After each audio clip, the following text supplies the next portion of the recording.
But anyways, I think it's time to move on to the next set of messes that we wanted to talk about in terms of McLaren. Oh, you don't want to talk about the race real quick? I mean, I think we will talk about it as we talk about McLaren because there was not that much to talk about. I mean, because the race started off with a McLaren mess. Yeah, with in also a way. the most insane line in commentating Yes, in a while. do you have the quote pulled up? The quote, let me It was see. such a brilliant thing. I mean, Do you want to set up how it started out? yeah, so basically we had Lando in pole position or starting the grid essentially. We had Max next to him.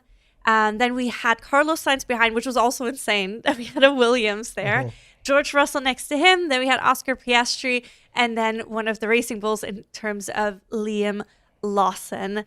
Unfortunately, while you look this up, Kimi Antonelli, who started in 17th, he ended up also getting a 5-second penalty for starting infringement because he let go of the brake before the lights went off. And although he wasn't accelerating, the sensor picked it up and the car moved. So he ended up getting a penalty, which was really unfortunate. I think Albon, did he also get a starting? Did he get an infringement for a starting? No, he got a reprimand. Oh, he got that's a what it 5-second was. penalty Yes. for hitting Lewis. Yes. Which is also Lewis got a 5-second penalty for hitting Colapinto. So I mean, I think that's it's fair. It's stupid. Why did you do it? Okay, so the quote from David Coulthard is. Well, but oh, sorry. Go ahead. maybe let's set up the moment first. So we had Lando starting. Next to him was Max Verstappen. Of course, we know Max is an excellent starter. He can be quite a raging bull.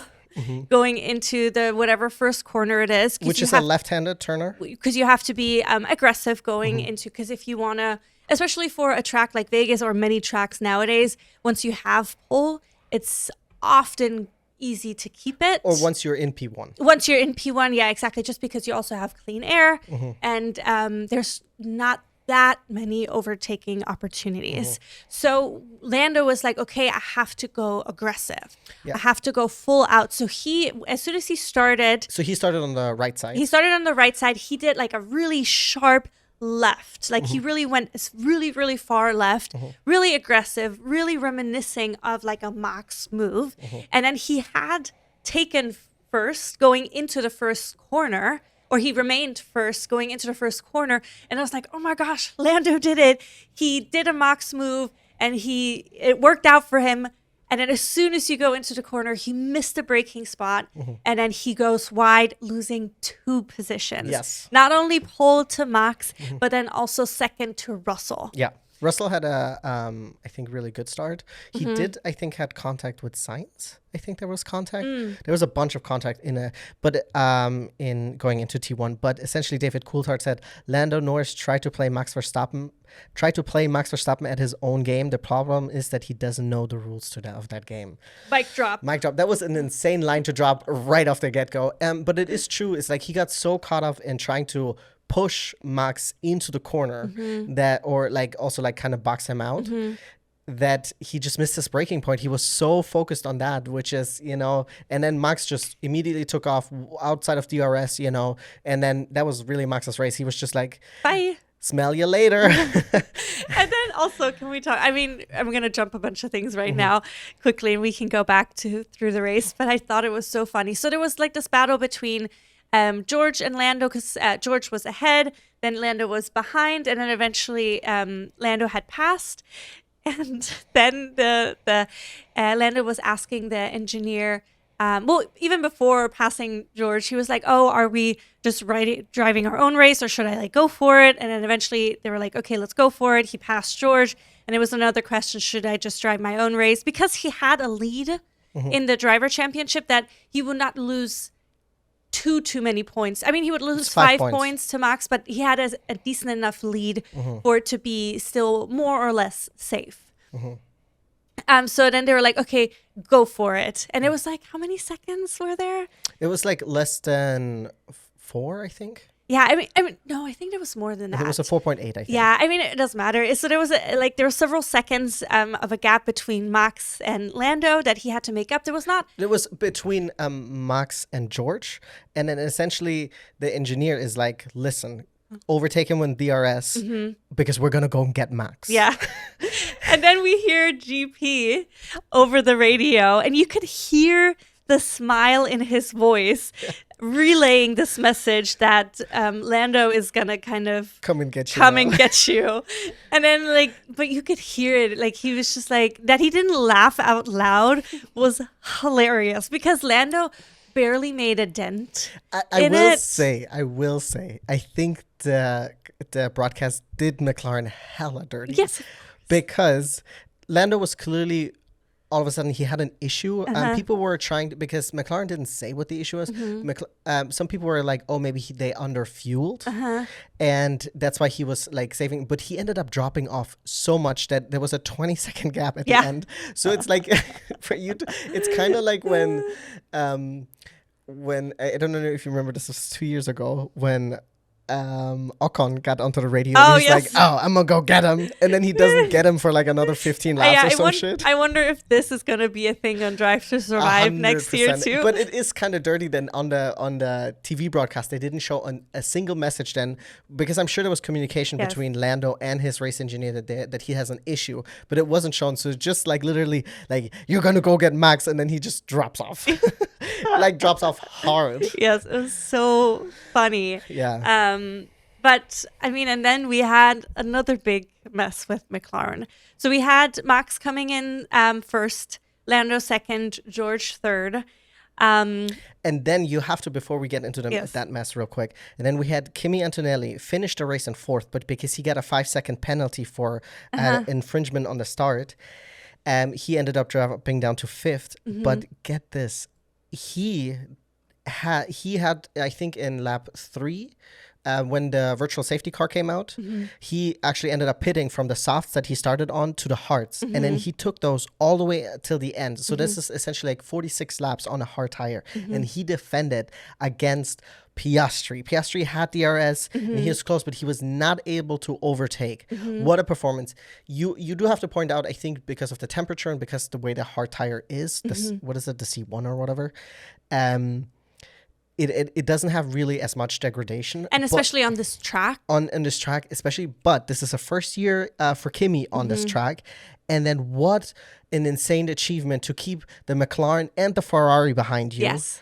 And he did end up making it onto the podium in just a second. And you'll tell us about that. But what a feat by Kimi to be doing that. And then he was able to, because Oscar and Charles were really close behind him for a long time. They were both in DRS behind him for a long time. And Oscar wasn't able to make the move. Charles wasn't able to. He made a move once, and then Oscar, I think, got it back. This was before the pit stop? Was it? Yeah. But even after that, they were still really close behind him for a long time. And he was defending. He was driving a very clean race. Not a lot of mistakes. Oscar made a mistake twice where he ended up going wide, which one time hurt him because Charles had ended up passing him. The second time didn't pass him. But yeah, so Kimi, excellent. And that's why also, because they were so close for a while, at the end, they both, I don't know if they backed off or if they just lost the pace. But then Kimi was able to stay ahead of Charles, even though he had the 5-second penalty, which is really impressive. By a tenth. And then you also have to keep in mind, by Kimi having such an excellent race, he protected George because George was also having an issue. I think he has an issue with his steering where it's stiffening up in the corners. And so George was also dramatically falling off. And Kimi was, I think, at the end within 2 or 3 seconds of him when there was I think it started out with an 11 or 12-second gap. So Kimi was protecting also George from the other two because they might have not been able to pass Kimi, but they would have definitely been able to catch past George, who's nursing an issue. Yeah. So what a mega performance by him. Yes. So then we get to the podium ceremony. So we have we have Max on the top step. We have Lando in second, and then we have George in third. Yes. The trophy I thought was really fun. Yeah, I thought it was really cool. Awesome. the annoying thing with the Vegas Grand Prix is always they have to get in a car and they have to drive to the Bellagio fountain, which always takes forever. At least this year, I thought was really cool. They had this pink Lego old school Cadillac, which was also open so the fans could see them. Yeah. And they can wave to the fans, which was really nice. We had Terry Crews driving the car because he was also there for Vegas last year. Yeah. He was singing his "Making My Way Downtown," you know, that song from White Chicks, which was really funny. So he drove them to the Bellagio fountain. They got out. They got interviewed by DC and also Sam something from the Avatar movie. White something? I forgot what it was. Also such an obvious promo thing. It was so uncomfortable. So weird. And I don't blame him. I just blame this. No, this I mean really he is probably he's thing. contractually obligated to do that. And then but it was weird. Then we had, which I love. No. Let's. Okay. What? I didn't want to talk about that just yet, but it's fine. Oh, okay. I love the Bellagio fountain. I think it's really beautiful and it's really enjoyable when you get there because I'm a sucker for that. Yeah, because they have choreographed water spectacle with to music playing. and they have really great songs that they do it to usually. So if you're ever in Vegas, if you've not been, I recommend it. I think it's like every 15 or 30 minutes. Yeah, it's really fun though, especially at night with the lights and everything. It's beautiful to watch. So this time they had this really spectacle. They were setting it up and then they were like, oh, and here's Mickey. And I was like, Mickey? And it was like, Mickey who? Yeah. I was like, Mickey. And then it was a Mickey Mouse because it was like a Disney sponsorship connection or whatever. And Mickey was directing the water essentially. And it was some of it was like Disney music. Then it merged into the Formula One theme. And then it went back into other music. And I just... It was very icky. Yeah, it just felt so... It's completely, I think, unrelated. I mean, it seems so disconnected. And it's like Disney... I don't associate Disney and Formula One. No. It is... So, on one hand, I understand this idea that, oh, this is the Vegas Grand Prix and we want to make a big spectacle of it. I do have, quote-unquote, empathy for it. But the gross commercialization or, like... corporate greed that seethes through this, in my opinion, with Mickey randomly there was like literally no association. It felt so weird. I'm sure there's some like their specific merch, and I don't know if I don't. I'm sure there is some, but this is not something that, and it felt really icky. And it's because they also had this cool drone shot with like they had drones in the air that had like an F1 car and stuff like that. I get that, but this is this thing where I'm like, we have this Americanization of the sport and trying to make this something that it's not. I think having the Lego Cadillac makes sense because Lego just signed a contract with F1 or F1 Academy specifically, and then you also have Cadillac joining next year. So I do see sense in that. Almost knocked my phone off. But this whole thing with Mickey Mouse, it just felt so weird because we're not doing this anywhere else.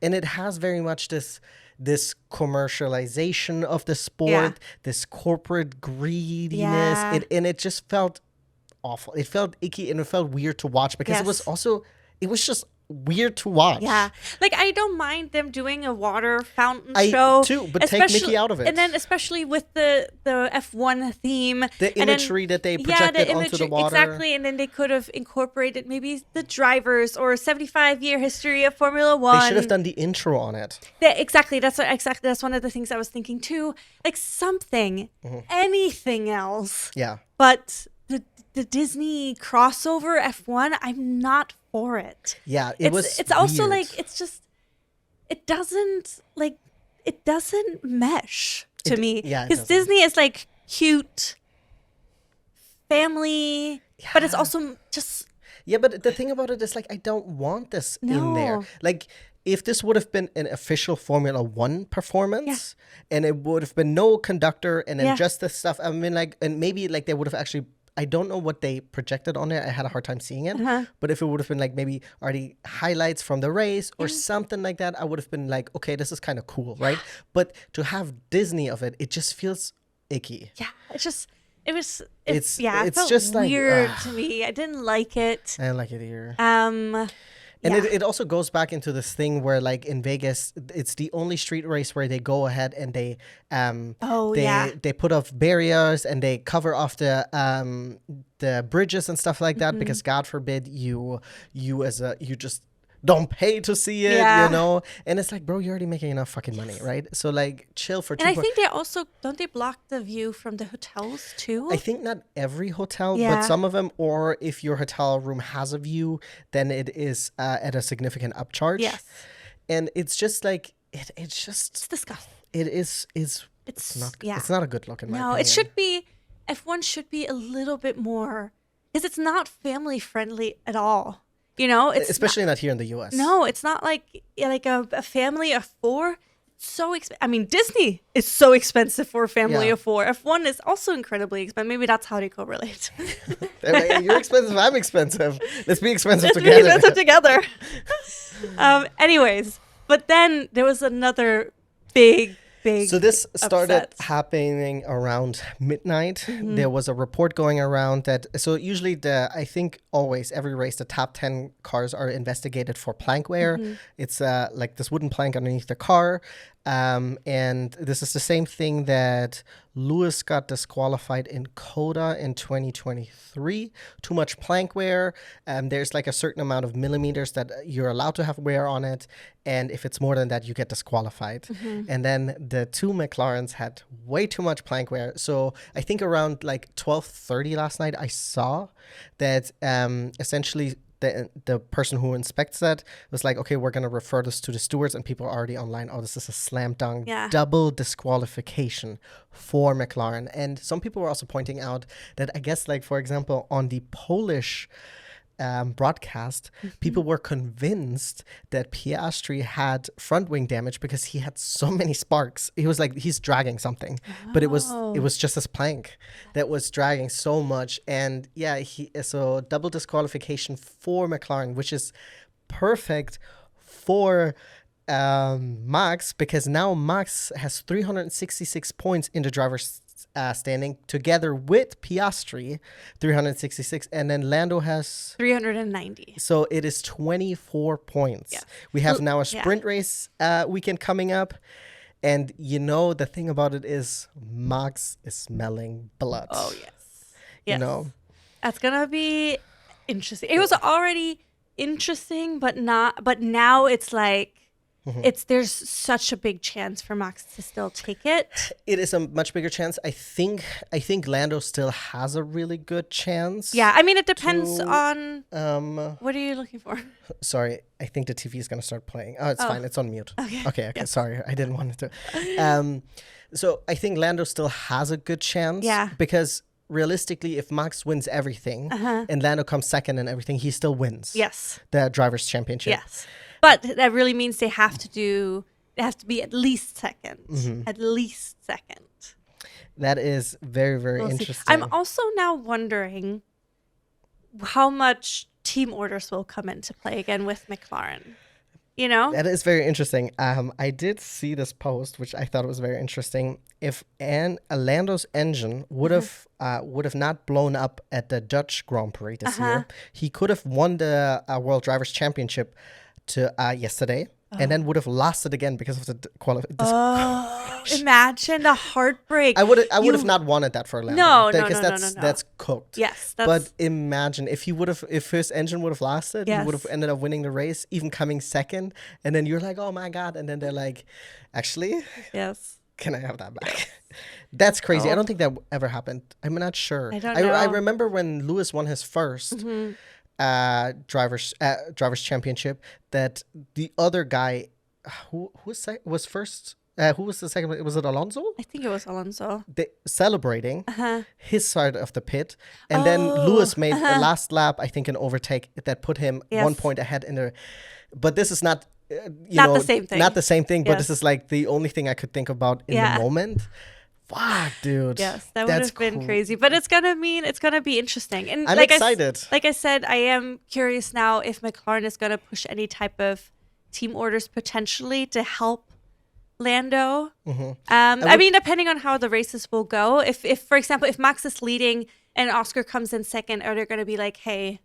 The thing about this, I don't know if Oscar would be willing to do that. Of course. Because Oscar doesn't owe Lando anything. In fact, if anything, Oscar is owed more. No, I 100% agree. I'm not saying that I want Oscar to do it, but I wonder if McLaren is gonna pose these questions, or if this is going to be a discussion now. I'm sure this might be a discussion. What is happening? Because I mean, this is definitely a possibility. It is a possibility. Also, we know that there's no official driver number 1. Yeah. And because they won the Constructors' Championship, again, Oscar doesn't owe anyone anything. Yes. And part of me really hopes that Oscar doesn't do it, not because I don't want Lando to. I mean, you don't want Lando to win. I don't want Lando to win it, but I don't want him to be like out of spite. But I just feel like it's not right. Yeah, no. Like the way he has sacrificed. Yeah, it's not right. I agree. But we'll see. So we have Qatar coming up this upcoming weekend with the sprint race also, and then the following weekend we have the Grand Finale in Abu Dhabi. I had also something that happened. Oscar Piastri reposted something on IG. Ooh. That was deleted afterwards, which said that McLaren prefers the English driver Norris. He has more star quality and marketing appeal for the team, has more camera presence and publicity. That's probably why he's better from McLaren. This is a Bernie Eccleston quote. So, in Oscar's defense, so this is the second time this has happened. He deleted immediately. And someone who doesn't use a lot of IG, but I have recently done that. It's very easy to repost something on IG without you meaning to, because it's just one button. It doesn't even ask you to confirm. It's, I think, on the right side, if you are on an IG post, there's the heart icon, there's the comments, and then right underneath it is the repost button. So if you click on it, or like you might be just scrolling up, right? It automatically, like, you will get a check mark and automatically. So I genuinely think that it was a mistake, because Oscar doesn't seem the type of person who would incite drama like that. That is true. But I thought it was funny when I saw that. I was like, he was probably also like, oh, fuck. Because he knows people are going to see that immediately. Yes, of course. It's like everything is tracked online, especially if you have a bigger presence. Yeah, it's crazy. The last thing I wanted to say, and this is actually a really cool McLaren stat, okay, that Lando Norris is the first driver in F1 history to reach 150 races with their first team. Oh, okay, nice. Yeah, there are other drivers who have reached 150 races within F1 team. For example, we have Lewis, obviously, with Mercedes. We have Verstappen, Schumacher, Raikkonen, and Coulthard. However, they all raced for other teams first. And McLaren obviously have been with Lando since the jump. Where was Max before that? The junior. Was he? Alpha Tauri. Oh, okay, gotcha. I don't know why I thought he immediately went to Red Bull. He did a mid-season switch with Pierre Gasly. Oh, yeah. Okay, gotcha. Anyways, I think it's time for us to switch to the women of the weekend. Yeah. Yes. Yeah, I think that's it. Yeah. I think we talked enough about the guys. Yeah. Let's give